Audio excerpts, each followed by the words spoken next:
ابھی حمزہ شہباز شریف صاحب نے پریس کانفرنس کی، آپ نے دیکھا. یہ ARY کا مائک اٹھا لیں یہاں سے پلیز.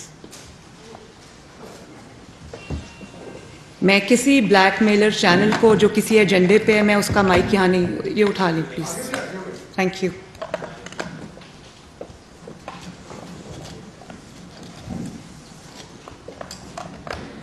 جو بھی یہاں پر ARY کے نمائندہ بیٹھے ہوئے ہیں میں ان کی بڑی رسپیکٹ کرتی ہوں، مجھے ان سے کوئی پرابلم نہیں ہے، لیکن ایک ایسا چینل جو کہ ایجنڈے پہ ہے، اداروں کے خلاف پورا نیریٹو بلڈ کر رہا ہے، ملک میں انتشار پھیلانے کے لیے عمران خان کا ساتھ دے رہا ہے کیونکہ اس نے اس سے 40 ارب روپیہ کھایا ہے اور وہ اپنے پیسے کو بچا رہا ہے، تو میں اس کے ساتھ بات کرنے کو تیار نہیں ہوں.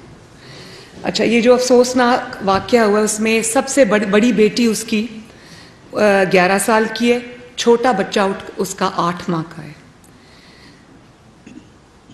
اس واقعے سے نہ صرف عمران خان کا مکروہ چہرہ قوم کے سامنے آیا ہے، بلکہ جو لانگ مارچ کے مقاصد ہیں اس میں اب کوئی شک و شبے کی گنجائش نہیں رہ گئی. اور یہ تو آج انہوں نے خود سیدھی قانون نافذ کرنے والے ادارے کے سینے پر گولی چلا کے انہوں نے یہ بتا دیا کہ ہمارے ارادے کیا ہیں. لیکن حکومت جو بھی کر رہی ہے، جو بھی پریمپٹیو میجرز لے رہی ہے قوم کے لیے، ملک کے لیے، عوام کے لیے، ان کی آسانی کے لیے، ان کو تنگی سے بچانے کے لیے، وہ حکومت کی ذمہ داری ہے. لیکن اس کے علاوہ حکومت کو انٹیل ملی تھی کہ انہوں نے پورا ارادہ یہ رکھا ہوا ہے کہ یہ ان کے پاس آنسو گیس کے شیلز بھی ہیں، انہوں نے اسلحہ بھی جمع کر رکھا ہے، ان کے پاس ڈنڈے بھی ہیں، اور ان کے پاس ہر وہ چیز ہے جس سے ان کی پوری کوشش ہے کہ لا انفورسمنٹ ایجنسیز کے اوپر یہ اٹیک کریں، ان کو ماریں، ان خون اور انتشار کا کھیل کھیلیں. تو اس سے انہوں نے جو آج جس کانسٹیبل کو انہوں نے شہید کیا ہے، اس سے ان کے ارادے پوری طرح قوم کے سامنے کھل کر آ گئے ہیں. بات یہ ہے کہ جو انہوں نے جب یہ حکومت سے نکالے گئے، جب کرسی ان سے چھن گئی، تو ان کو آبویسلی بہت برا صدمہ پہنچا، دھچکا پہنچا، اور انہوں نے پھر وہ ایک سازش کا جو ڈنڈورا پیٹنا شروع کیا، جو جھوٹے خط کا ڈرامہ کرنا شروع کیا، جو کہا کہ میرے خلاف غیر ملکی سازش ہو گئی ہے، اور پھر انہوں نے کہا کہ مجھے پھر وہ بھی جب پٹ گئی تو کہا کہ میرا قتل ہونے والا ہے، میرے پہ قتل کی سازش ہو رہی ہے. دیکھیں، جب وہ سب ڈرامے بازیاں فیل ہو گئیں، جب عوام کے سامنے حق اور سچ آ گیا، تو پھر اب انہوں نے یہ سوچا کہ لانگ مارچ کے ذریعے ملک میں پھر سے ایک طرح سے آگ لگائی جائے، خون اور آگ کا کھیل کھیلا جائے، تاکہ وہ یہ ثابت کرنے میں کامیاب ہو جائیں کہ ملک میں حالات جو ہیں وہ بہت خراب ہیں. اور آج وہ یہ کہہ رہے تھے کہ شری لنکا بن جائے گا ملک. یہ ملک بالکل شری لنکا نہیں بنے گا. اس ملک کو شری لنکا بنانے کی کوشش آپ کر رہے ہیں، لیکن انشاءاللہ تعالیٰ وہ کوشش ہم کامیاب نہیں ہونے دیں گے.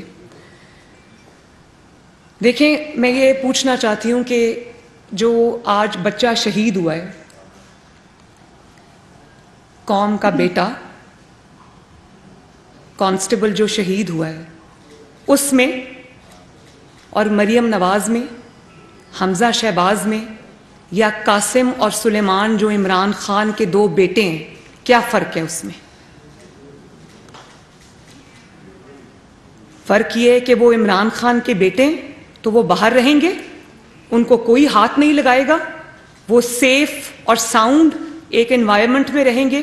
اور یہاں قوم کے بچے، قوم کے بیٹے جو اپنی زندگی انہوں نے وقف کر دی ملک اور قوم کی سلامتی کے لیے، وہ سینوں پر گولیاں کھائیں گے، اور اس لیے کہ ایک آدمی کی کرسی کی ہوس اس کو چین نہیں لینے دیتی. تو میں یہ پوچھنا چاہتی ہوں کہ انقلاب تو گھر سے شروع ہوتا ہے. سب سے پہلے انقلاب گھر سے شروع ہوتا ہے. کوئی بھی تحریک ہو وہ گھر سے شروع ہوتی ہے. کوئی بھی جہاد ہو سب سے پہلے وہ اپنے گھر سے شروع ہوتا ہے. تو اپنے بچوں کو آپ نے لندن میں بٹھایا ہوا ہے اور قوم کے بچوں کو آپ کہتے ہیں کہ یہ جو لو کے تھپیڑے کھاؤ آ کر. بھئی اپنے بچوں کو کہو نا کہ آ کے لیڈ کریں. قوم کے بچوں کو جن کو آپ سڑکوں پہ لا کر مار پڑوانا چاہتے ہو, مارنا چاہتے ہو, ان کی فرنٹ لائن پہ اپنے دونوں بیٹوں کو کھڑا کرو تاکہ لوگوں کو پتہ چلے کہ آپ کسی آزادی کے لیے, انقلاب کے لیے مارچ کر رہے ہو. ان کو کہو نا کہ وہ جو تاج برطانیہ ہے اس کے جو حلف انہوں نے اٹھایا ہوا ہے, اس کا جو توق ہے جو انہوں نے اپنے گلے میں, اس حلف کا, تاج برطانیہ کے حلف کا جو توق اپنے گلے میں ڈالا ہے, وہ اتار کے آئیں پاکستان. وہ جو پاسپورٹ انہوں نے برٹش رکھے ہوئے ہیں وہ چھوڑیں اور آئیں پاکستان کا سبز پاسپورٹ لیں. اپنے بچے تو وہاں ٹھنڈی ہواؤں میں, اور یہاں پاکستانی قوم کے بچوں کو آپ ترغیب دے رہے ہیں کہ نکلو اور میری خاطر مار کھاؤ, ڈنڈے کھاؤ. ان کو بھی کہیں کہ آ کے ڈنڈے کھائیں, بلکہ سامنے کھڑے ہوں.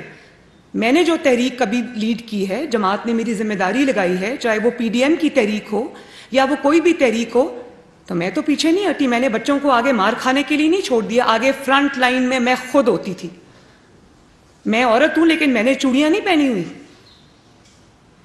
جب نیب کے دفتر میں عمران خان نے میرے پہ پتھراؤ کرایا تو میں نے اپنے کارکنوں کو آگے نہیں کیا, میں گاڑی سے نکل کے کھڑی ہو گئی. میں نے کہا مارو پتھر, میں کھڑی ہوں یہاں پر, کھولو نیب کا دروازہ. میں نے یہ نہیں کہا کہ